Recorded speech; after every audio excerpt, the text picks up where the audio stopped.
We have a pretty awesome tip of the week here. David, you created this here. We were talking back and forth a bit, and we thought it'd be a good idea to get back to fundamentals. So if it's okay with you, may I pass it over to you, David?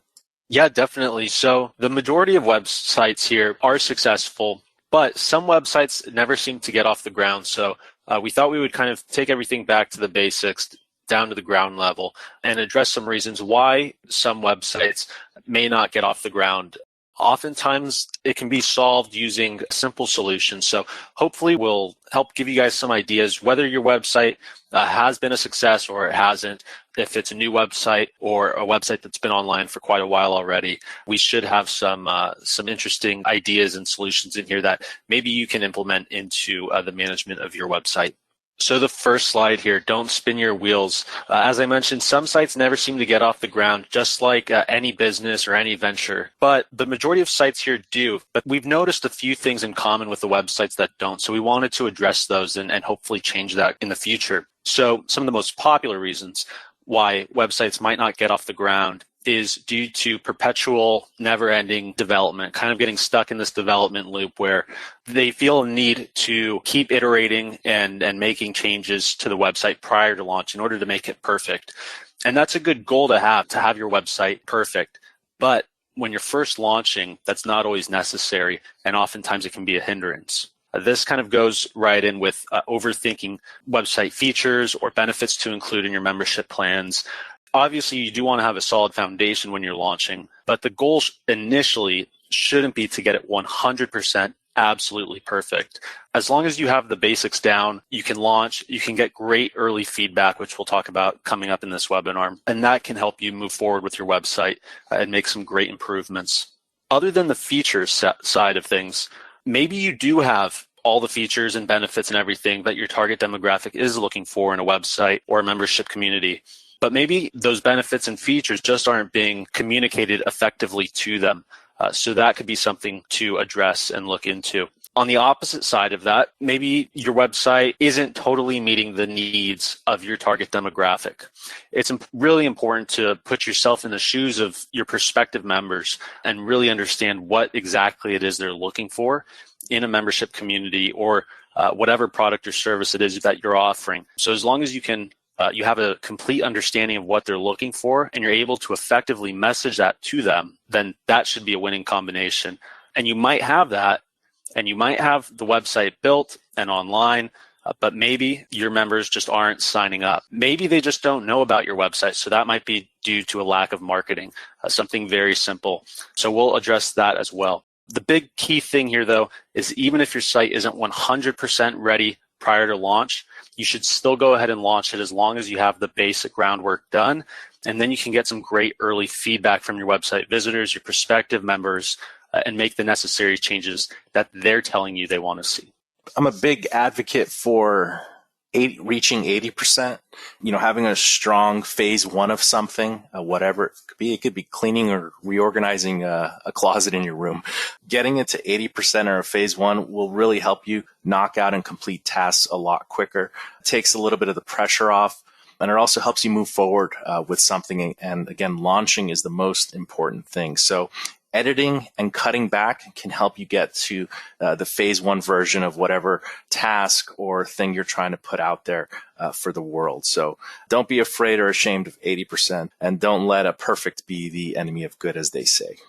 So one of our previous webinars, we discussed the value of early member feedback and how to go about getting that. So I'll post a link here in the chat linking to our previous tip of the week, why you need early user feedback, the value of early member feedback, why every membership program needs a beta launch. We dive a little bit into the benefits of having a beta launch, how to actually roll one out. I know that could be a little confusing, kind of not knowing where to start with that. So we dive a little bit into that as well. This could be a great resource if you're just starting out with your website. And if your website hasn't gotten off the ground yet and you're not exactly sure why, a simple change in mindset could be all you need. A website, like any venture, as long as the goal is to generate revenue, then you should be treating your website as a business. And so we've come up with this fundamental 4, which are 4 things you should do to effectively run a membership website. And that's bring awareness to your product, convince prospects to buy. Once they are convinced, then to actually be able to convert them into members. And then, of course, to deliver on their expectations in order to maintain them as paying members on your website. So the goal here is to adopt a business mindset in order to grow your website. So number one, bringing awareness to your product. The most important thing is to target the right group of people and not to wait for them to find us, but to actually get out in front of them and show up where they already are. So a really easy way to do this is to target them on social media. If we have a target demographic, a certain type of member who we want to register on our website as a member, who our entire community is built around, they're probably interacting on a specific social network. LinkedIn is very popular for professionals or business-oriented individuals or industries. Instagram for maybe designers, the fitness industry, things like that. So these different industries and these different target demographics tend to spend the majority of their time in one area online. So if you can get into that space and get out in front of them, that would be a huge benefit to you. It might not be an entire platform itself. Facebook has a lot of groups and pages now. If you can join a specific group of people who may be perfect for your website, then maybe you want to join that group and get out in front of them that way. Some industries work better on a local level, not necessarily online. So if that's the case, maybe you want to go down and join a trade show or go to a conference or any other sort of event and spread the word that way. We had Corey Barnes on a couple webinars, and that's worked really well for him. I believe he was in the Chattanooga area, and spreading the word about his membership community, both online in Facebook groups, but also in person, was a great way for him to bring new members in, but also really form a strong sense of community with those members. Another great way to bring people in is to demonstrate your authority in whatever industry that you may be in. So you can do this by sharing ideas, solutions, advice, helpful pieces of content online, whatever it may be, to build trust with people who may not be aware of who you are, who your website is yet. But if they're receiving valuable information from you for free, that might be an easy way to kind of hook them in and then get them to sign up to one of your membership plans eventually. And lastly, you can always connect with influential industry leaders, influencers. They typically have a large following of people who trust them. So you might want to start with the smaller fish. In this case, if your website's brand new and you don't have much social proof behind you yet, but this would be a great way to kind of piggyback off of somebody who already has an established following and has credibility and has built trust with their followers. Something I really like on this list, two things: the demonstrate your authority by focusing on sharing ideas. People don't want to be sold to. They want to be inspired and enlightened. And the best way to do that is, again, to share your ideas and why you know the information that they're after and how they can look at you as a beacon of information for that industry or the community you're serving. And then the second thing, what David said about connecting with influential industry leaders. Yeah, if you're starting out, you probably don't want to go after the A-listers. You might want to go after the C or B-listers right now who are also up and coming. They'll be more approachable. They'll probably respond to messages, and they're probably just as hungry as you are to gain some traction, rub two pennies together to make a nickel, whatever the saying is, and to grow. So connecting with influencers or influential industry leaders that are not the A-listers just yet might be a better way to get your foot in the door and to work together with them. Absolutely. So moving on to number 2, once we have cultivated some awareness and we brought people to our website, then how do we actually convince them to buy? So prospective members, they need to know that they're going to see results. If we're trying to make money from them, we're asking them to pay us for some sort of service or product, they need to be getting something out of it. Their money needs to be worth something. We can help build that trust and credibility with these prospects by addressing their possible concerns and doubts. This goes back into wholly understanding what our target demographics, concerns, needs are, and what solutions we can provide them with. And then an important thing is providing social proof. We've mentioned this in several webinars in the past. If you already have some members signed up on your site, you can ask them for reviews or testimonials, and you can sprinkle those throughout your website. You can place one in a sidebar on one of your checkout pages or sign up pages. You can place them right on your pricing page as well, where you're listing all your different membership plans. So there's a few areas on your website where you can sprinkle testimonials and case studies so that people understand that your solution, your product, your service is working for other people similar to them. You can also provide live demos or video tutorials, something as simple as recording your screen, showing them how your website works, what's offered within your membership community. Just hearing somebody's voice is a huge selling point. It lets them know that there actually are people on the other end of the website managing it, running it, making sure everything goes smoothly, and who care about their members. So that could be a huge boost for you. If you don't want to have an actual video where you're talking to a camera and everything, a simple screen recording would be fine. If there are competitors in your industry, similar websites or similar membership communities, you can always compare to them and place that comparison right on your website. Make it known what features you have that they don't, or what benefits you have that they don't. Maybe you're undercutting them on the price. Whatever you can do to either siphon off members into your community or just attract them over to you instead of your competitor. It's important to mention that on your website. You can also offer consultations. This might not be worth it. If your membership plans have a very low price, then it might not be a great return on investment for you. But if you have moderately priced membership plans, or your target demographic are some sort of professionals, maybe a directory for attorneys or medical professionals, then maybe you can take the time, do 15-minute, 30-minute phone consultation with them, get them on the phone, let them know what it is your membership community is offering, what solutions you can provide them, and how you can benefit them. And the biggest thing here is to focus on building a community. People want to be part of something bigger than just themselves. So maybe you might also want to have a community like on Facebook, similar to what we do.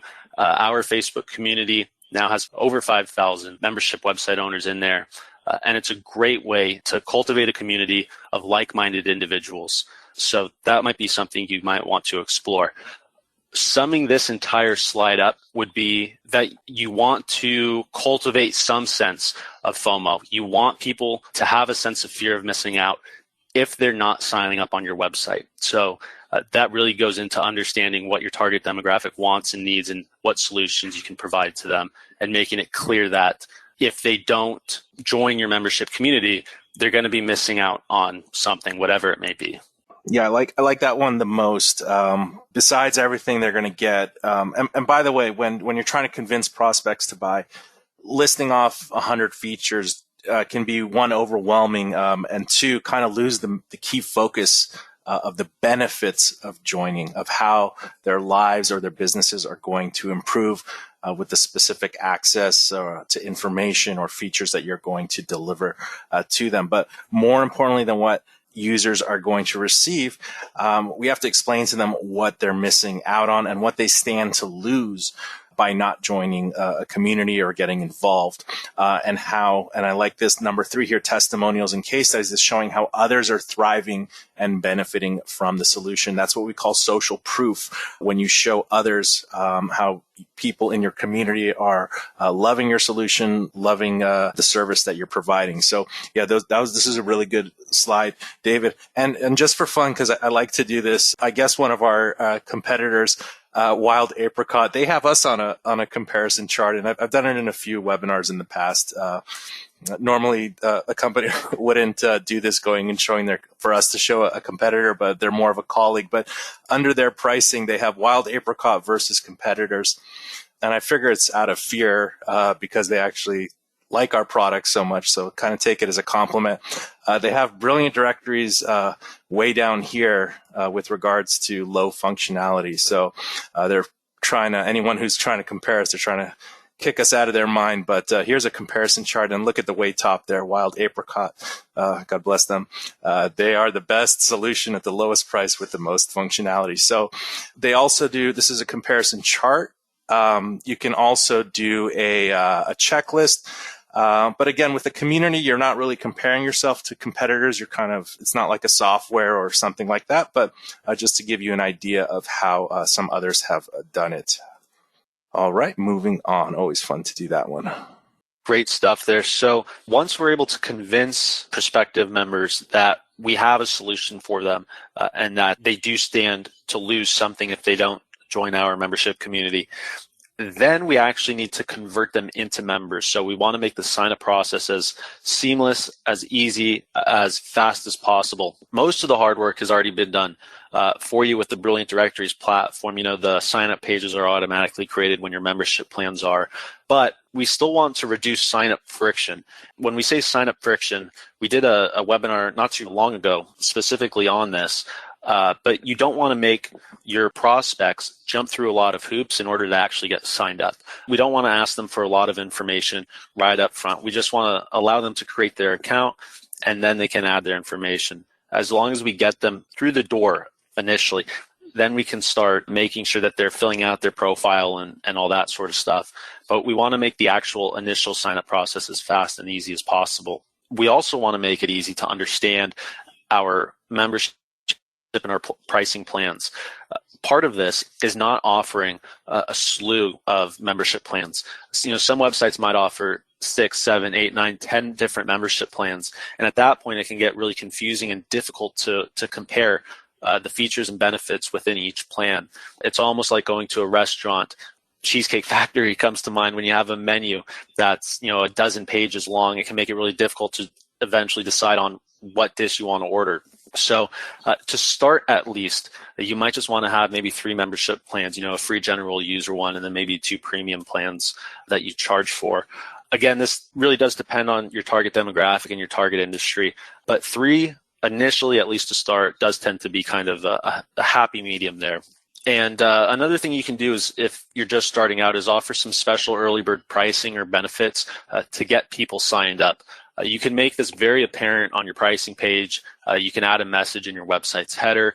If you're active on social media, you can make social media posts and add some exclusivity to it. Let people know that the time is limited, that you're not going to be running this promotion forever. Maybe you're doing 50% off or 75% off of memberships for the next 60 days or something like that. So that could be an easy way to get people in the door quickly. And again, that creates a sense of FOMO where they don't want to miss out on any special promotions or deals that they might be able to get and save money on if they are kind of on the fence or kind of already even sold on your community. Providing them with that special early bird discount might be an easy way to kind of get them across that finish line. And one last option, we haven't talked about this in too long, but you can implement a live chat feature on your website, whether it's Facebook Messenger or a solution like live chat, which is what we actually use on the BD site. You might not want to include the live chat on every page on your website. You might only want to utilize it for prospective members. And so in that case, you might want to have it only show on your pricing page. So that might be one thing you can do.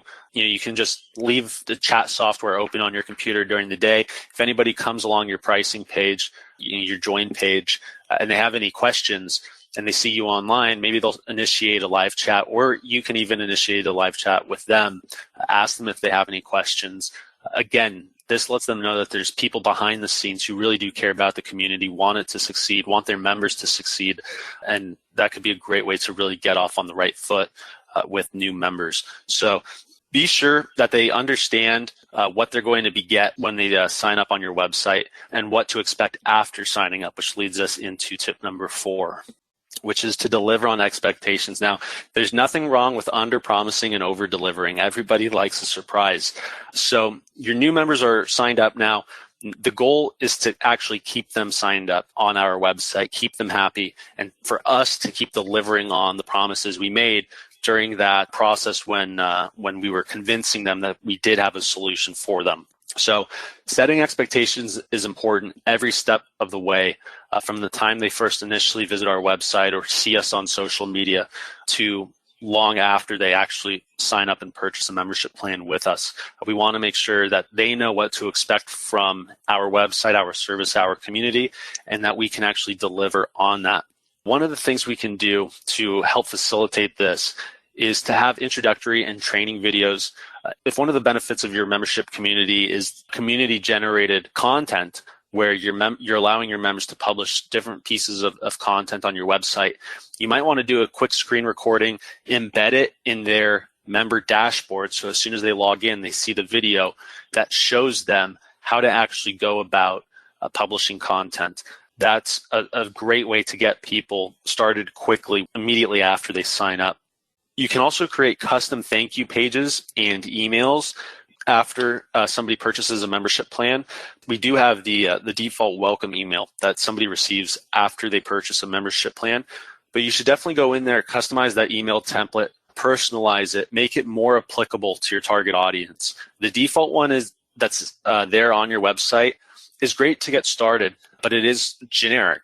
So if you can tweak that a little bit and make it more applicable and appealing to your new members, that would be a great thing to do. You can also, in that email or in a separate email if you'd like, ask them if they need a helping hand getting started. Maybe they have some initial questions now that they actually have signed up. Maybe they're not sure how to do something or where something is, or maybe they're confused about, they thought they were going to get something when they signed up, but now they're not sure about it. So you might want to be proactive and address any initial concerns they have. Maybe it's something super simple where if they weren't able to get a hold of you, they might just cancel their account, which isn't good for us, obviously. But if we're proactive and we ask them if they have any questions and we open that door to those questions and we're given the opportunity to address them, that might save a potential cancellation. At the very least, it would make the new member happy knowing that we're always here to address any concerns that they have. And then obviously we want to show our appreciation. At different periods, we might want to offer free upgrades. If somebody comes to us with a complaint, we want to take that as an opportunity to show them how much we care about them, how much we value our members. So if somebody comes to us with a complaint, maybe we can upgrade their membership or provide them with a couple other benefits, whatever it might be, something that they didn't expect. Again, under-promising and over-delivering is never something bad to do. So those are our 4 tips to effectively run a membership website. They are pretty basic, but we thought we would kind of take it back to the ground level here and address some of these basic elements of running and managing a membership website from the first day to once you're already building and growing your community. And as a bonus, one of our previous webinars was 5 daily tasks that membership website owners need to take in order to keep their website growing. This was a great tip of the week that we had. We gave a 5-item list of maybe not daily tasks, but certainly weekly tasks to do in order to maintain a pulse on your website, keep your community active. This was a common question that we would get from membership website owners. So we wanted to address it in a webinar, and we did so. So this would be a great one to check out if you have the time. And just to recap those 4, the fundamental 4, bring awareness to your product, convince prospects to buy, convert prospects into members. So we want to reduce friction, make the decision-making process easy for them. And then lastly, we want to deliver on expectations and give them a satisfactory experience after they're joining our community.